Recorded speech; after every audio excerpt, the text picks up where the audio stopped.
Selamat pagi, warga Sabah. Nama saya Zainal bin Ajamain.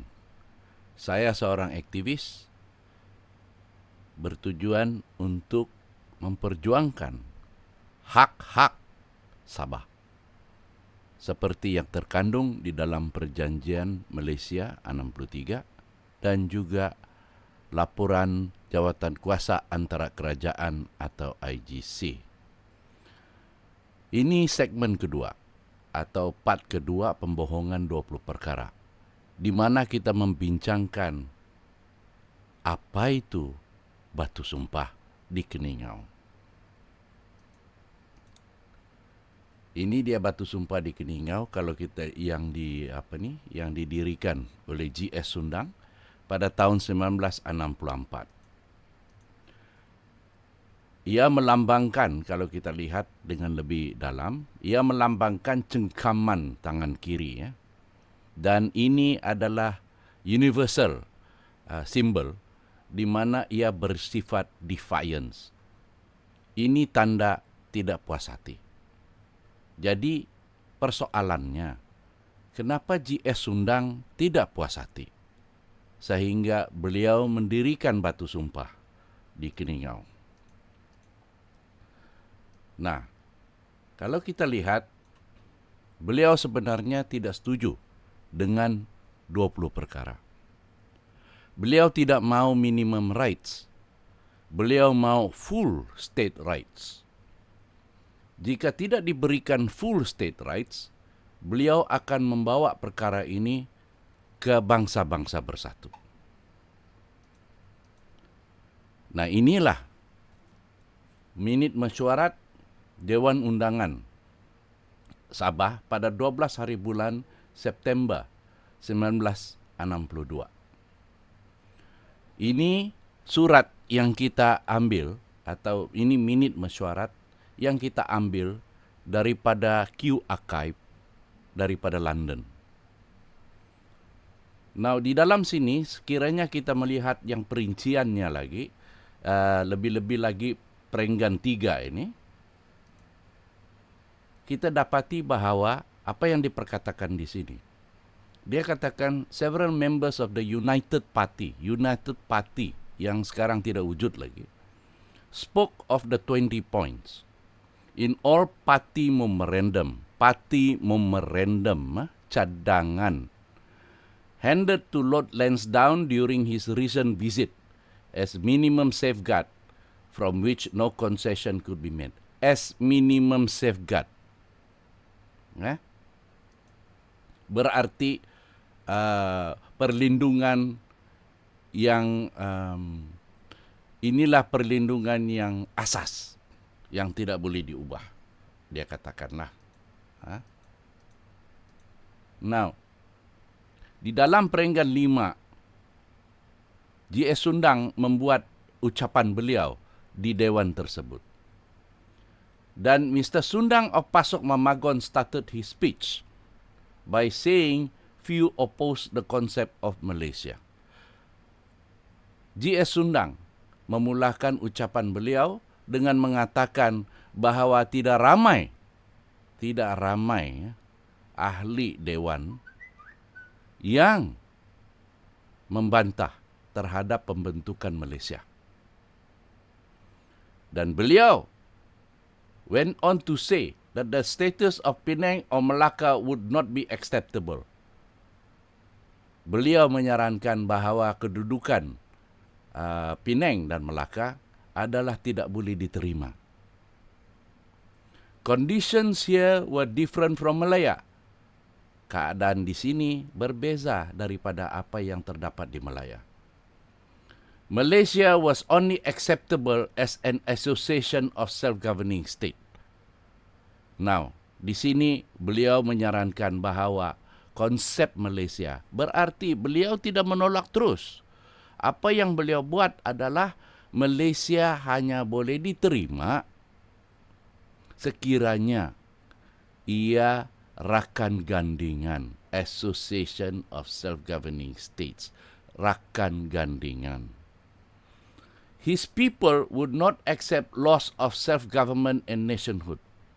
Dia mengatakan rakyatnya tidak dapat menerima pemerintahan sekiranya hilang pemerintahan sendiri dan negara. Dan jika North Borneo atau if North Borneo did not obtain complete state rights, he would appeal to the United Nations.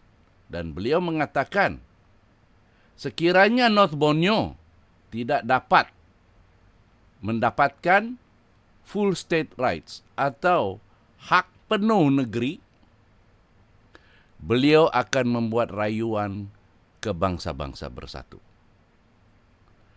Dan beliau baru-baru juga balik daripada Kuching, di mana dia bersetuju untuk bekerja sama dengan Sarawak United People Party, SUPP, dan Che Azahari of Brunei, Azahari dari Brunei, in organizing an appeal to the United Nations.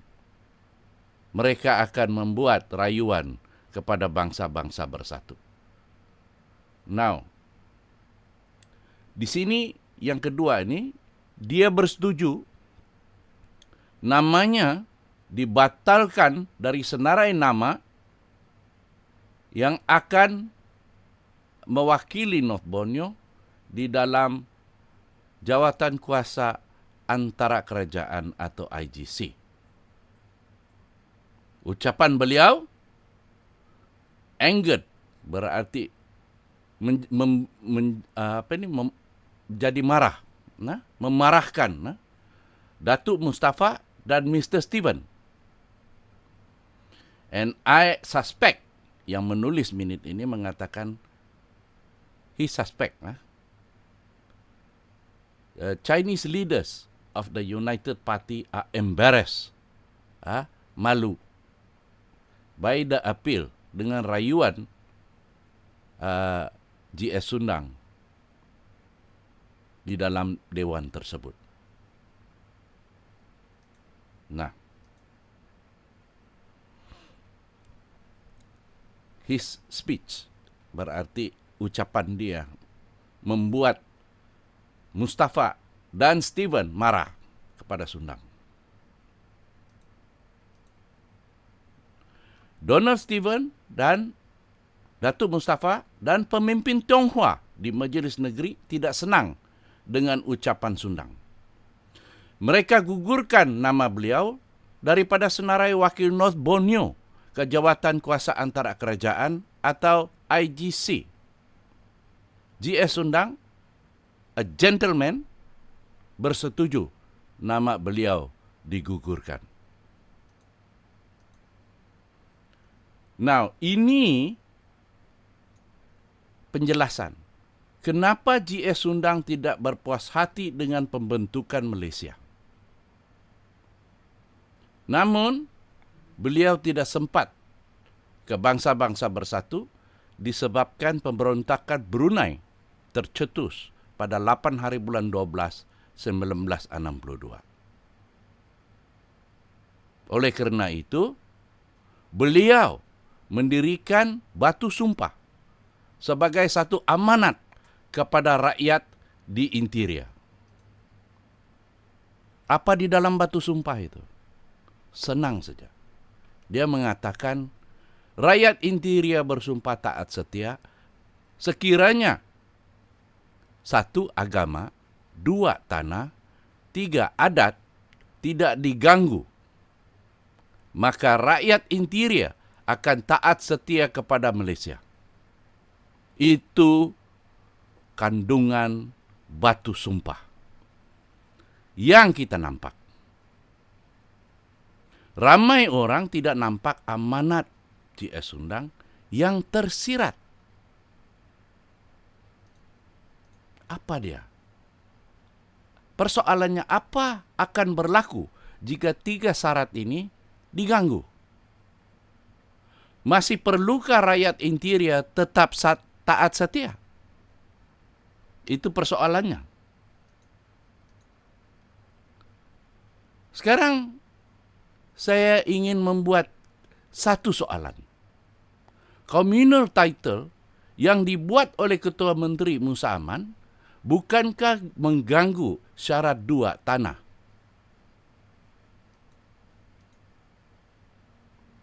Dikira saya tiada kaitan dengan JS Sundang. Saya berasal daripada Papar. Jauh. Now, tapi bagaimana dengan Musa Aman? Kalau betul dia berasal dari Keningau.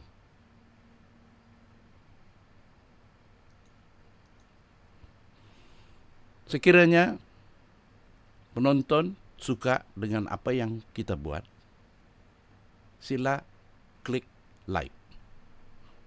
Dan sekiranya yang pendengar nih mau terus bersama kami, sila klik subscribe. Kita bergerak, tidak dapat dana dari mana-mana. Kita dana kita sendiri. Dan untuk bergerak ke seluruh Sabah, kita menjual ada 2 buku ini. The Grand Design, The Queen Obligation, dan mungkin yang ketiga yang akan datang dipanggil The Crown Endgame. Inilah the missing piece of our history, atau cebisan sejarah kita yang hilang. Sekiranya ada yang berminat, sila kontak kami di 011 321 30033 untuk mendapatkan naskah. Sekian, terima kasih.